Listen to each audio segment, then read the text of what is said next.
بسم اللہ الرحمن الرحیم، السلام علیکم۔ آپ دیکھ رہے ہیں سمیرہ خان آفیشیل۔ اور پاکستان میں آج بھی سوگ کا اور ماتم کا وہی عالم ہے جو آج سے کچھ دن پہلے تھا۔ ایک بد نصیب ٹرین جو کہ جا رہی تھی ملک کے مختلف حصوں میں بلوچستان سے، اس کو نشانہ بنایا گیا اور اس میں نہتے اور معصوم عوام کو نشانہ بنایا گیا، صرف اور صرف آرمڈ فورسز کی دشمنی میں ایک ایسی داستان رقم کی گئی ہے خون بہانے کی، بربریت کی، جس کی تاریخ میں مثال نہیں ملتی۔ تاریخ میں پہلی بار لکھا جائے گا کہ بلوچوں نے نہتے لوگوں کو قتل کیا۔ یہی سٹیٹمنٹ سرفراز بگٹی جو کہ بلوچستان کے وزیر اعلیٰ بھی ہیں، اس دن اسمبلی میں تقریر کرتے ہوئے انہوں نے یہ جملہ کہا اور بلوچستان اسمبلی میں بہت سی آنکھیں اشکبار ہوئیں۔ دیکھنے والوں کو، سننے والوں کو ان دونوں کے بہت فرق ہوتا ہے حقائق جاننے میں۔ جو دیکھ کر آیا ہو اس کے حقائق مختلف ہوتے ہیں، اور جو صرف سن رہا ہو اسلام آباد، کراچی، لاہور اور مختلف سیٹلڈ علاقوں میں بیٹھ کے، ان کے لیے شاید اس تکلیف کا جاننا اتنا زیادہ گریو کنسرن نہیں رکھتا جس طریقے سے ہم پر گزری ہے۔ ہم نے اس ٹرین کے حالات کو دیکھا ہے، ہم نے اس جگہ کے حالات کو دیکھا ہے جس قدر سنسان راستوں سے دوڑتی ہوئی یہ ٹرین کوئٹہ سے، سبی سے، مختلف علاقوں سے ہوتی جاتی ہے۔ نام اس کا جعفر ٹرین ہے، مگر میرا خیال ہے کہ اس حادثے کے بعد اس کو پاکستان ٹرین کا نام دینا چاہیے۔ اس میں پاکستان کے نہتے اور معصوم لوگوں نے خون بہایا ہے۔ اس میں پاکستان کے ان فوجی جوانوں نے جو تھے اس وقت سول کپڑوں میں ملبوس، عید کی خوشیاں منانے اپنے اہل خانہ کے پاس جا رہے تھے، ان کے کپڑوں میں اپنے پیاروں کے لیے بہت سے تحائف تھے، بہت سی یادیں تھیں جو وہ اپنے بچوں کے لیے لے کے جانا چاہتے تھے، مگر ظالموں نے انہیں اپنے بچوں تک، اپنے ماں باپ تک، اپنے بہن بھائیوں تک جانے کے قابل ہی نہیں چھوڑا۔ اس بربریت کو رہتی دنیا تک یاد رکھا جائے گا، مگر جنہوں نے اس بربریت میں ان کا ساتھ دیا ان کو بھی یاد رکھا جائے گا۔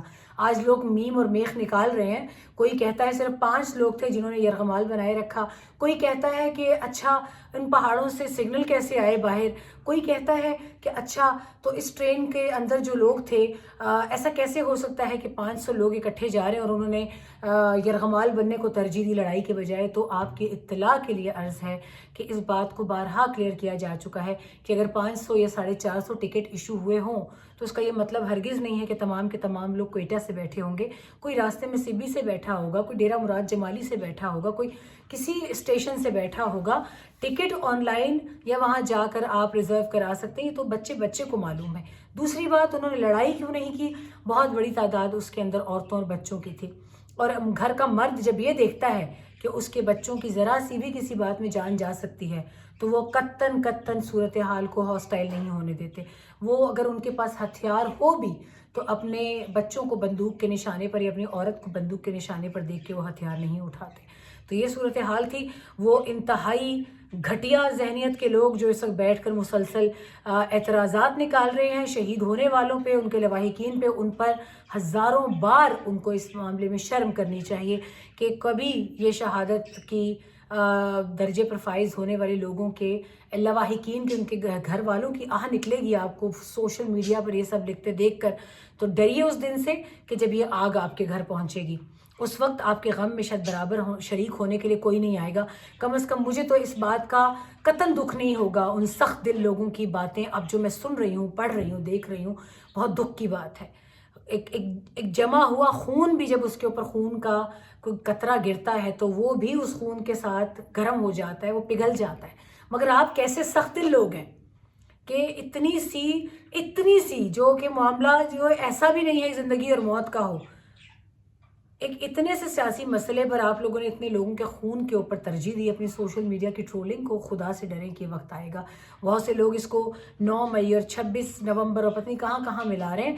میں نے پہلے بھی کہا کہ قومیں اپنے قومی سانحوں پر اکٹھی ہو جاتی ہیں، وہ اپنے اختلافات بھول جاتی ہیں، مگر ہمارے دلوں کو کیا ہو گیا؟ ہمارے دلوں پر مہر کیوں لگ گئی ہے؟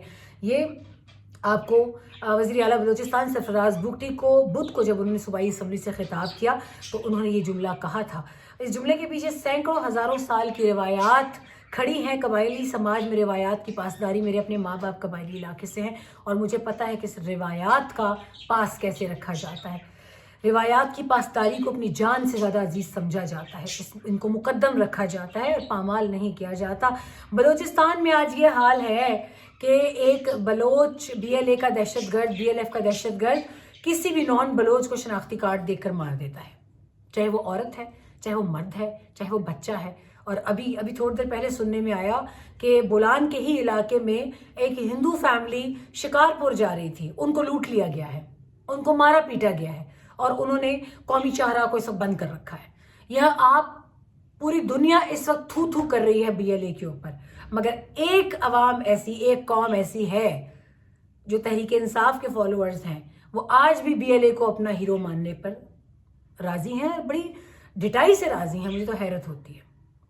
آگے دیکھا جائے، میں آپ کو یہاں یہ نہیں بتا دوں کہ بھارت میں میجورٹی نے، میڈیا کو چھوڑ دیں ان کے، میں بھارت کے لوگوں کو کبھی ان کے میڈیا سے کمپیئر نہیں کرتی۔ میں خود بھارت میں رہ کر آئی ہوں، لوگوں سے مل کر آئی ہوں، ان کے لوگوں کے دل بہت خوبصورت دل ہیں۔ اس واقعے کی مذمت کی ہے لوگوں نے۔ جعفر ایکسپریس ٹرین حادثے پر انڈینز نے خود اپنے میڈیا کے سوشل میڈیا پیجز کے اوپر جا کر ان کو لعن طعن کی ہے کہ یہ آپ کیا بات کر رہے ہیں، وہاں معصوم لوگ مرے ہیں، آپ اس پر خوشی منا رہے ہیں، آپ ان کے قاتلوں کے انٹرویوز کر رہے ہیں، اور یہ حقیقت ہے۔ مگر یہاں ہمارے اپنے لوگ جو ہیں نہ جانے وہ کس لعنت کا شکار ہوئے ہوئے۔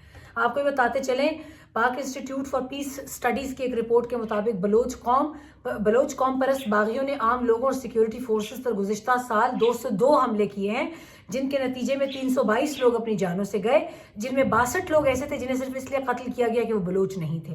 بلوچستان میں گزشتہ سال شدت پسندی کے واقعات میں جو اضافہ دیکھنے کو ملا وہ 2023 کے مقابلے میں 84% زیادہ ہے۔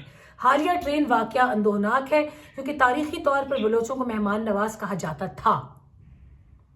اگر دشمن بھی ان کے ہاں آ جاتا تھا تو اسے پناہ ملتی تھی، جس کی تاریخ میں مثالیں ملتی ہیں۔ ایک مثال میں آپ کو بھی بتاتی ہوں۔ جب ہمایوں کو امان دی گئی، ہمایوں بادشاہ کی بات ہو رہی ہے، ہمایوں 1543 میں شیر شاہ سوری کے ہاتھوں شکست کھا کر ایران کی طرف بھاگ رہے تھے۔ جب وہ بلوچستان سے گزرا تو یہاں ایک مگسی سردار کی حکومت تھی جسے ہمایوں کے بھائی کامران مرزا والی قندھار نے ہدایت دے رکھی تھی کہ اگر ہمایوں ایران جاتے ہوئے اس کے علاقے سے گزرے تو اسے گرفتار کر کے اس کے پاس قندھار لایا جائے، جس کے بدلے میں بہت زیادہ انعام و اکرام کی پیشکش کی گئی تھی۔ یہ واقعہ ہمایوں نامہ میں لکھا ہوا ہے، جسے میر شیرباز خان مزاری نے اپنی کتاب اے جرنی ٹو ڈس ایلوژنمنٹ میں بھی رقم کیا ہے، جسے آکسفورڈ یونیورسٹی پریس نے 1999 میں شائع کیا۔ ہمایوں کے قافلے نے رات کو ایک بلوچ گاؤں کے پاس کیمپ لگایا۔ صبح جب وہ جانے لگے تو بلوچوں نے سب کو اپنا قیدی بنا لیا اور کہا کہ جب تک سردار واپس نہیں آتے انہیں جانے کی اجازت نہیں دی جا سکتی۔ ہمایوں کی بہن گلبدن بیگم بلوچوں کو دیکھ کر بہت خوفزدہ ہوئی اور اس نے لکھا کہ اپنے حلیے سے بلوچ بہت وحشی و خونخوار لگ رہے تھے، جن کی زبان بدروحوں کی طرح محسوس ہو رہی تھی۔ سارا دن انتظار کے بعد شام کو جب سردار واپس آئے تو انہیں بتایا گیا کہ ہمایوں کا قافلہ یرغمال بنا لیا گیا ہے۔ سردار سیدھا ہمایوں کے پاس گیا اور اسے والی قندھار کا حکم نامہ دکھایا اور ساتھ ہی یہ بھی بتایا کہ اس کے بدلے میں اسے کتنے بڑے انعام و اکرام کا لالچ دیا گیا تھا، اس لیے وہ انتظار میں تھے کہ آپ کب یہاں سے گزریں اور آپ کو گرفتار کر کے کامران مرزا کو پیش کیا جائے۔ لیکن چونکہ آپ کا کیمپ میرے گاؤں میں لگا ہوا ہے، اس لیے بلوچ روایات کے تحت اب آپ کے خلاف کارروائی نہیں ہو سکتی، کیونکہ اب آپ ہماری پناہ میں آ چکے ہیں۔ صحافی اور مصنف سجاد اظہر کی رپورٹ سے اقتباس ہے۔ بتانے کا مقصد صرف اتنا تھا کہ بلوچ کسی وقت میں یہ ہوتے تھے۔ آج ان بلوچوں میں سے کچھ لوگ جو خود کو ناراض بلوچ کہتے ہیں، وہ ناراض نہیں ہیں، انہوں نے موقع کا فائدہ اٹھایا ہے۔ تمام تر ذمہ داری، اس دن مجھے فرا کی سپیچ اچھی لگی ہے بلوچستان اسمبلی میں، اس کا سوال جائز ہے۔ وہ تمام تر سردار تو خیر چلے چھوڑ دیں، شروع سے ہی انہوں نے ایک عیش و عیاشی کی زندگی گزاری ہے۔ سیاستدان جو پڑھے لکھے سیاستدان ہیں، صرف ایک سرفراز بگٹی یہ سب نہیں سنبھال سکتا۔ آپ باقی سب کہاں ہیں؟ جب تک آپ باقی سب لوگ بلوچستان گورنمنٹ کے ساتھ نہیں آئیں گے یا اپنا حصہ نہیں ڈالیں گے، اور یہ فرا غلط نہیں کہہ رہی، فرا عظیم کی باتوں سے متفق ہوں، ہم نے خود بلوچ وزراء کو دیکھا ہوا ہے، ان کو نہیں ہے پرواہ کہ بلوچستان کے عوام کس حال میں ہے۔ گالی پڑتی ہے صرف فوج کو، کیوں؟ کیونکہ اس وقت سیکیورٹی پیراڈائم میں سیکیورٹی اسپیکٹرم کو سنبھالنے کے لیے بلوچستان کے اندر پاکستان کی فوج FC وہ لڑ رہی ہے۔ اس واقعے کی انٹیلیجنس کے حوالے سے بھی آپ کو بتا دیں، اتنا وسیع علاقہ، جا کر تو دیکھیں وہاں پہ، ایک تحصیل سے دوسری تحصیل سے جانے میں آپ کو 5 گھنٹے نہ لگے تو آپ میرا نام بدل دیجیے گا۔ اس ساری صورتحال میں آپ یہ بات کرتے ہیں۔ خیر، بات صرف یہاں ختم نہیں ہوتی، اب آگے بات یہ آ رہی ہے کہ اس تمام تر بلوچستان کے مسائل اور سیاسی قیادت کی ذمہ داریوں پر سوال کہاں اٹھتا ہے؟ وزیر اعظم پاکستان نے، ان کی کابینہ نے پھر دورہ کیا ایک روزہ، لیکن افسوس کہ دورہ بھی بلوچستان کے کسی کام نہیں آئے گا. میں ابھی سے بتا رہی ہوں کیوں. کیونکہ صرف جنازوں میں شرکت اور رسمی بیانات تک محدود ہونا بلوچستان کے مسائل کا حل نکالنا اس کے مترادف نہیں ہے. آپ کو آنکھیں کھولنی ہوں گی. آپ کو ایک براڈ اسپیکٹرم سلوشن نکالنا ہوگا جس میں آپ فوج کے ساتھ پریکٹیکلی کھڑے ہو سکیں. ان کے عوام کو پتہ چلے کہ ہاں ابھی میں بلوچستان کے مشکے اور گچک ویلی سے واپس آئی ہوں، کوئی نام و نشان نہیں ہے وہاں سے عملداری کا، کوئی ذمہ داری لینے کو تیار نہیں ہے، اور پھنستے ہیں وہاں یہ فوجی. کیوں؟ کیونکہ ساری ذمہ داری آپ نے ان کے کندھوں پہ ڈال دی ہے کہ وہ سیکیورٹی بھی ہمیں دیں، اسکول بھی انہوں نے چلانا ہے، ہسپتال بھی انہوں نے چلانا ہے، لوگوں کو ٹیکے لگانے سے لے کے اور لوگوں کو کتابیں پڑھانے تک ساری ذمہ داری ان کے. بھائی کیوں ذمہ داری ان کی ہے؟ میں نے پوچھا اسی طرح کمانڈنگ آفیسر سے. جواب ان کا بھی ٹھیک ہے کہ ہم ایسے ہی چھوڑ دیں ان کو مرنے کے لیے. کیا ان کے اپنے لوگ نہیں آتے؟ ان کے M N A M P A نہیں آتے الیکشن کے انت کے بعد، ووٹ لینے کے بعد؟ جب وہ نہیں آئیں گے تو آپ یہ سلوشن کیسے نکالیں گے؟ بلوچستان کے عوام ایک بار پھر وی آئی پی پروٹوکول کی اذیت جھیلنے کے لیے تیار ہوئے. وہ ہم نے سب نے دیکھا. آپریشن سے کیا حاصل ہوا اس کے اوپر بھی بات کر لیتے ہیں.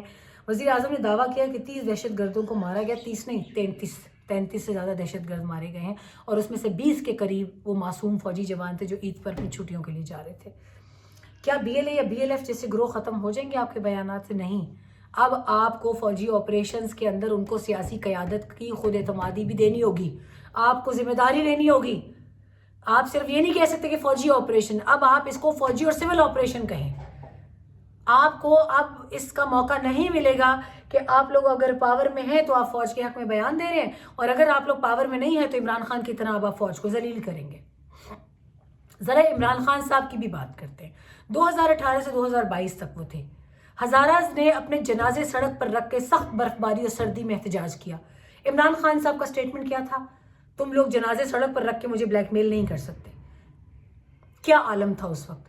انہوں نے بات کی جی بلوچستان میں دہشت گردی بڑھ رہی ہے. پہلے آپ مجھے کے پی کا تو جواب دیں.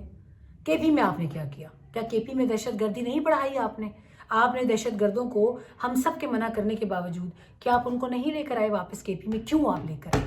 آپ کو سب نے منع کیا تھا. آپ کو ہر ذی ہوش انسان نے منع کیا تھا کہ یہ مت کریں. وہی ٹی ٹی پی آج دندناتی پھر رہی ہے. کیا کرے ایک فوجی جوان؟ ایک سڑک کی پوسٹ کے اوپر 3 فوجی جوان ہوں گے، اور وہاں سے اگر ٹی ٹی پی کے 25 لوگ گزرتے ہیں تو خود امیجن کریں کہ کیا ہوگا. اور وہ بات کرتے ہیں بلوچستان کی. بلوچستان کو تو آپ چھوڑ دیں. آپ نے بلوچوں کے ساتھ کب جا کے بیٹھ کر زمین پر کھانا کھایا ایک وقت کا؟ بات تو وہ ٹھیک کرتے ہیں. سیاستدان کہاں ہیں؟ سیاستدان جاتے نہیں ہیں اور ناکامی کا ذمہ دار فوج کو ٹھہراتے ہیں. فوج وہاں کام کر رہی ہے، اکیلے تنے تنہا نظر آ رہی ہے، اس لیے سب کا ٹارگٹ وہی ہے. اس پر اور بھی بات کریں گے. امید ہے کہ بہت جلد اب بی ایل اے کو تیار رہنا چاہیے اس رزلٹ کے لیے جس کی ہم اب بات کرنے لگے ہیں. بی ایل اے کو آنے والے وقتوں میں اب پتہ لگ جائے گا کہ فضائی قوت کیا ہوتی ہے. رولز آف گیم چینج ہو چکے ہیں، اور اب ان کو ان کی توقع سے بڑھ کر رزلٹ ملے گا. اب تک بہت لحاظ کر لیا، ریاست نے ماں کی طرح برتاؤ کیا، مگر ماں بھی ایک وقت تک صرف بچوں سے جوتے کھاتی ہے. اس کے بعد وہ جوتا اٹھاتی ہے، ڈنڈا اٹھاتی ہے، اور پھر اس کے بعد وہ دھلائی کرتی ہے. جو ان دہشت گردوں کو اپنا بچہ کہہ رہے ہیں نا، ان سے میری ریکویسٹ ہے کہ وہ جائیں اور ان دہشت گردوں کو اپنے گھروں سے رشتے دے دیں اور ان کے ساتھ رشتہ داری نبھائیں. اگر آپ کے پاس اپنی ماؤں، بہنوں اور بیٹیوں کے وہ اگر آپ پر فالتو ہیں اور بھاری ہیں اور آپ کو یہ دہشت گرد آپ کے بیٹے لگتے ہیں، رشتہ دار لگتے ہیں، تو میری آپ سے درخواست ہے کہ آپ ان سے باقاعدہ رشتہ داری بنائیں اور اپنی وہ رشتہ داری نبھائیں. آپ کو ہم کچھ نہیں کہیں گے، کم از کم ہمیں پتہ چل جائے گا کہ پاکستان کی صفوں میں اصل غدار کون ہے. لیکن ان دہشت گردوں کے لیے پاکستان میں اب جگہ نہیں ہے. وہ لوگ میڈیا کے آج لوگ، میری اپنی کالیگ مونا خان وہ گئی ہے آج کوئٹہ میں جعفر ایکسپریس ٹرین کے اسی وینیو کا وزٹ بھی کیا انہوں نے. اور بھی جو پاکستانی میڈیا ہے، فورن میڈیا ہے، سوشل میڈیا، اس کے نمائندے آج گئے ہیں دیکھنے. وہاں پر ان دہشت گردوں کی باقیات بھی نہیں ہیں. ایک دہشت گرد کا یہ انجام ہے، اور دوسری جانب وہ شیر بہادر بچے ہیں ہمارے جنہوں نے ان کو اڑایا ہے سروں میں گولیاں مار کے. یہی انجام ہوتا ہے ایک دہشت گرد کا، چاہے وہ اپنی کتنی ہی فیک گلوریفیکیشن کر لے، اس کا انجام یہی ہے. اور مارنگ بلوچ اور سمی دین بلوچ سے گزارش ہے کہ پہلے اپنے گاؤں تو جائے نا. میں بھی ان کے گاؤں سے آئی ہوں, سمی دین بلوچ کے. اس کے گاؤں کے لوگوں نے مجھے کہا کہ جب وہ راجی مچی کے لیے آئی ہم نے نکالا اس کو. خود آپ لوگ یہاں ایوارڈ پہ ایوارڈ ریسیو کر رہی ہیں اور اپنے علاقوں کے لوگوں کو آپ یہ کہتی ہیں کہ ہمیں فوج نے لوٹ کے کھا لیا. مسنگ پرسنس کی تعداد تو بتائیں نا ذرا, کون کون ہے. اور ابھی اگر اندر آپ کی اتنی ہمت ہے نا تو اب آپ ان لوگوں کی ڈیٹیلز دیں جو ابھی مرے ہیں. آپ کے بہت سارے مسنگ پرسنس وہاں بھی ملیں گے. لوگوں کو مزید بیوقوف مت بنائیں, کیونکہ اب آنے والے وقتوں میں اب آپ بہت بھی شور مچا لیں, آپ کو نوبیل پرائز تو کیا میں کہتی ہوں کہ دنیا کا اس سے بھی بڑا, بلکہ ویسے نوبیل پرائز کی جگہ نا آپ کو آسکر ایوارڈ ملنا چاہیے آپ کی اداکاری پہ. لیکن اس کے بعد ہوگا یہ کہ اب دنیا کے سامنے حقیقت کھلے گی, کیونکہ اب پاکستان کی آرمڈ فورسز بھی بہت تنگ آ چکی ہیں لحاظ کر کے بھی. اور معصوم بلوچوں کا اس میں کوئی قصور نہیں ہے. ان کو پتہ ہے کہ یہ دن ایک دن آنا ہے. ان کو سائیڈ پہ کر کے اب ان دہشت گردوں کی چھانٹی کی جائے گی اور ان کو ان کے ہائیڈ آؤٹس میں سے, ان کے بلوں میں سے نکال کے مارا جائے گا. یہ آپ لکھ کر لے لیں. اور اس تمام تر گیڑے میں ایران اور افغانستان میں جو ان کے ہائیڈ آؤٹس ہیں ان کی بھی خیر نہیں ہے. یہ میں آپ کو ابھی سے بتا رہی ہوں. اس لیے وہ لوگ جو ان کے فیسیلیٹیٹرز ہیں, ان کے ابیٹرز ہیں, ان کے لانچنگ پیڈز ہیں, ان کو اب یہ یاد رکھنا چاہیے کہ افغانستان میں بھی ایک رجیم چینج تیار ہے. حقانیز اور کندہاریز کے درمیان پڑی ہوئی پھوٹ کسی عام تبدیلی کا شاخسانہ نہیں ہے. یہ ایک بہت بڑی تبدیلی آنے والے دنوں میں آپ دیکھیں گے افغانستان میں. افغانستان نے جو پاکستان میں بویا اس کا بیج وہاں بھی پہنچا ہے اور اس کی فصل اب انہیں وہاں کاٹنی پڑے گی. بہت جلد افغانستان میں ایک سول وار کی طرف حالات جا رہے ہیں اور پھر دیکھتے ہیں کہ یہی لوگ کس قدر نظریں بدل کر, جنہوں نے پاکستان کو زخم دیا, پیٹھ میں چھرا گھونپا, دیکھتے ہیں وہ کس منہ سے پاکستان کے پاس مدد کے لیے آتے ہیں. کیونکہ امریکہ میں تو آپ بین ہونے جا رہے ہیں.